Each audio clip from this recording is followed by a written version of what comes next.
जय हिंद दोस्तों, आप सभी का स्वागत है। अगर आप मध्य प्रदेश के हैं तो इस चैनल को सब्सक्राइब करें, साथ में बेल आइकन को भी दबा लें। जी हां दोस्तों, आपको मध्य प्रदेश की ताजा और बड़ी खबरें रोजाना देखने को मिलेगी। सीएम शिवराज सिंह चौहान का बड़ा बयान, बैंक लोन की मंजूरी में ना हो देरी। जी हां दोस्तों, आप सभी को बता दें, सीएम शिवराज सिंह चौहान का बड़ा बयान सामने आया है।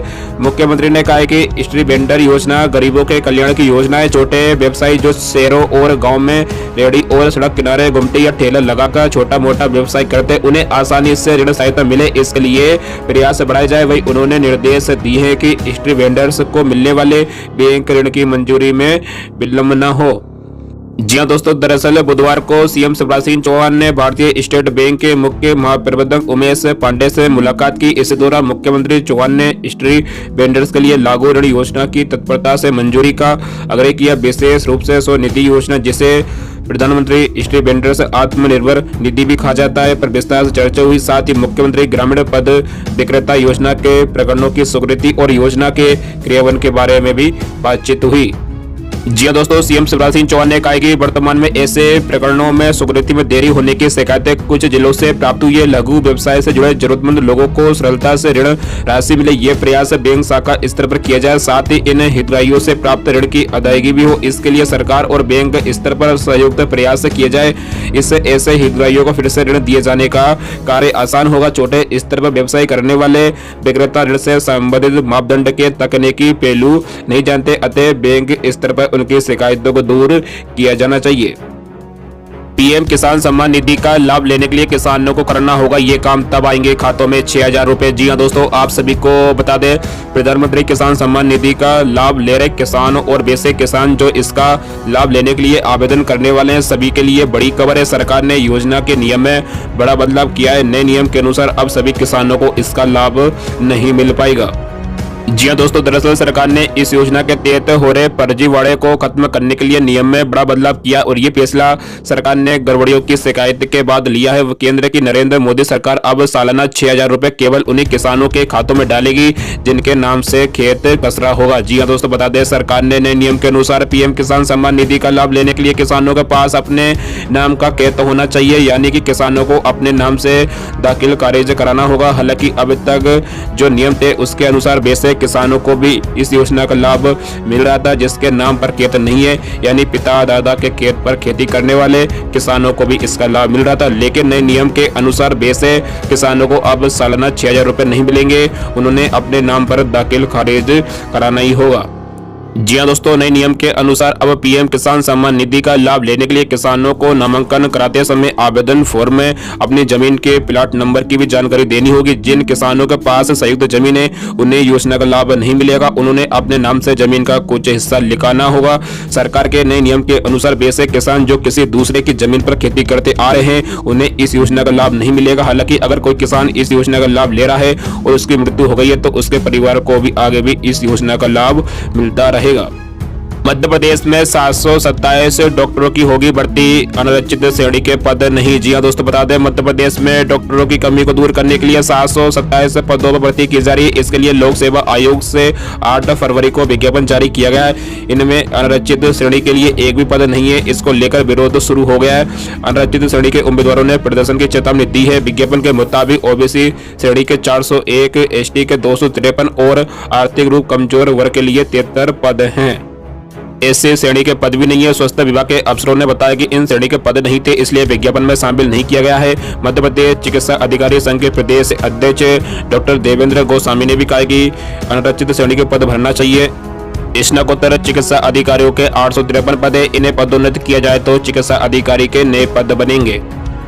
मध्य प्रदेश में बिजली के दाम बढ़ाने की तैयारी, पेट्रोल के बाद झटका लगेगा। जी हां दोस्तों, आप सभी को बता दें, मध्य प्रदेश राज्य में डिमांड से ज्यादा बिजली का उत्पादन होता है, फिर भी सरकार बिजली कीमत बढ़ाने जा रही है। उल्लेखनीय कि सरकार दूसरे राज्य एवं कारखानों को सस्ती दरों पर बिजली देती है, लेकिन मध्य प्रदेश के घरेलू एवं छोटे दुकानदार उपभोक्ताओं को महंगी बिजली दी जाती है। इसके बावजूद बिजली कंपनियों को होने वाले घाटे की भरपाई आम जनता से की जा रही है। सरकारी कंपनी ने सरकारी नियामक आयोग को घाटे की भरपाई के लिए बिजली की कीमतें बढ़ाना हेतु कागजी कार्रवाई शुरू कर दी गई है। जी हाँ दोस्तों, बताया जा रहा है कि मध्य प्रदेश की तीनों सरकारी बिजली कंपनियों की बीते वर्ष 2019-20 में 4,752 करोड़ का घाटा हुआ है। कंपनियों ने विद्युत नियामक आयोग से अगले टैरिफ आदेश में उपभोक्ता से वसूलने की सत्यापन याचिका दायर की है। हैरानी की बात तो यह है कि जबलपुर में बिजली कंपनी का मुख्यालय है, बावजूद पूर्व क्षेत्र विद्युत वितरण कंपनी को सबसे अधिक घाटा हुआ है। इसका दूसरा अर्थ है कि सबसे ज्यादा बिजली चोरी हुई है और बकाया बिजली बिलों की वसूली नहीं की गई। पहली बार 2 महीने तक चलेगा मेला। जी हां दोस्तों, आप सभी को बता दें, इस वर्ष ग्वालियर व्यापार मेला पहली बार 2 महीने तक चलेगा। मंगलवार को ग्वालियर आए एमएसएमई मंत्री ओम प्रकाश अखिलेचा ने श्रीमंत माधवराव सिंधिया ग्वालियर व्यापार मेला प्राधिकरण बोर्ड की 42वीं बैठक में 15 फरवरी से 15 अप्रैल तक मेला लगाने की अधिकृत घोषणा की है। मेले में सांस्कृतिक कार्यक्रम, दंगल आदि पहले की तरह होंगे। इनमें कोविड गाइडलाइन का पालन सुनिश्चित किया जाएगा।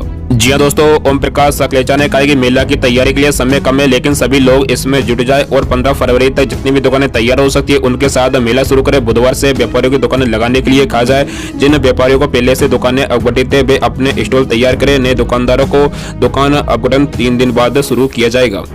कर्मचारियों को हफ्ते में करना होगा 4 दिन काम, 3 दिन मिलेगी छुट्टी, जल्द जारी होगा नोटिफिकेशन। जी हां दोस्तों, आप सभी को बता दें, केंद्र की मोदी सरकार नौकरी पेशा लोगों के लिए एक नई सौगात लाने की तैयारी कर रही। श्रम मंत्रालय कर्मचारियों के लिए काम के घंटों को फ्लेक्सिबल बनाने की तैयारी कर रहा है, जिसके तहत कर्मचारियों को हफ्ते में 4 दिन काम करना होगा, 3 दिन छुट्टी मिलेगी। इस नियम को लेकर सरकार जल्दी अधिसूचना जारी कर सकती है।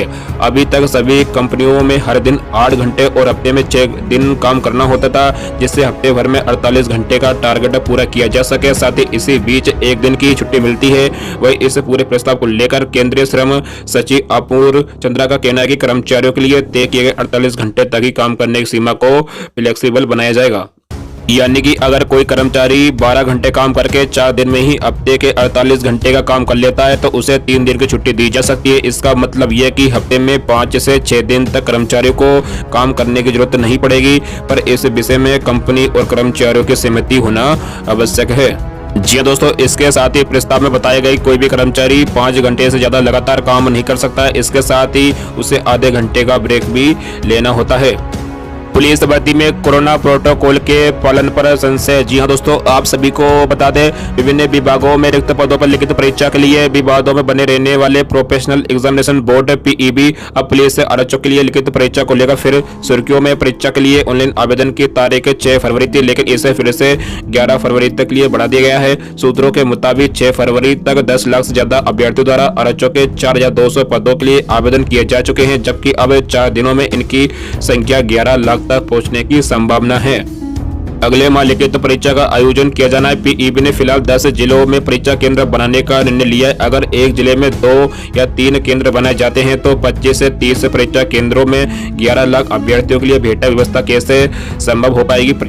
परीक्षा केंद्रों में गड़बड़ी रोकने, सीसीटीवी लगाने या परीक्षा में कोरोना प्रोटोकॉल का पालन कराने के संबंध में अभी तक कोई पुख्ता व्यवस्था नहीं की गई है। जिन 10 जिलों में परीक्षा केंद्र बनाए जा रहे हैं वहां पहुंचने के लिए अभ्यर्थियों को कई तरह की समस्याओं का सामना करना पड़ेगा। उनका कहना है कि इतनी संख्या में आवेदन आने से प्रदेश के छोटे जिलों को छोड़कर अधिकांश में परीक्षा केंद्र बनाए जाने चाहिए, ताकि अभ्यर्थियों को दूर दराज से परीक्षा केंद्रों तक पहुंचाने में दिक्कतों का सामना नहीं करना पड़े। साथ ही कोरोना से बचाव के लिए दिशा निर्देशों का पालन कराया जा सके। जी हाँ दोस्तों, इधर पीईबी सूत्रों के कहना है कि परीक्षा केंद्रों में कंप्यूटरों की संख्या के आधार पर शिफ्टों में परीक्षा के लिए अभ्यर्थियों को बुलाया जाएगा। पीईबी द्वारा जेल विभाग में प्रतियोगी परीक्षा के आवेदन बुलाने का मामला विवादों में बन गया था। ऑनलाइन आवेदन की तारीख बढ़ाने को लेकर जेल अधिकारियों में काफी नाराजगी थी। एमपीपीएससी राज्य सेवा परीक्षा 2020 रिक्त पदों की संख्या बढ़ाई। जी हां दोस्तों, आप सभी को बता दें, मध्य प्रदेश लोक सेवा आयोग ने राज्य सेवा परीक्षा 2020 के लिए रिक्त पदों की संख्या में वृद्धि कर दी है। दिनांक 10 फरवरी 2021 को जारी शुद्धि पत्र के अनुसार कुल 25 पदों की वृद्धि की गई। इस प्रकार रिक्त पदों की संख्या 260 हो गई है। जी हाँ दोस्तों, एमपी पब्लिक सर्विस कमीशन की ओर जारी करेक्शन में बताया गया कि वाणिज्यकर विभाग द्वारा वाणिज्यकर अधिकारी के 5 पद और वाणिज्यकर निरीक्षक के 20 पदों की वृद्धि की गई है। इसी के साथ कुल रिक्त पदों की संख्या 260 हो गई है। वीडियो को लाइक करें और ज्यादा से ज्यादा अपने मित्रों में शेयर कीजिएगा। जय हिंद।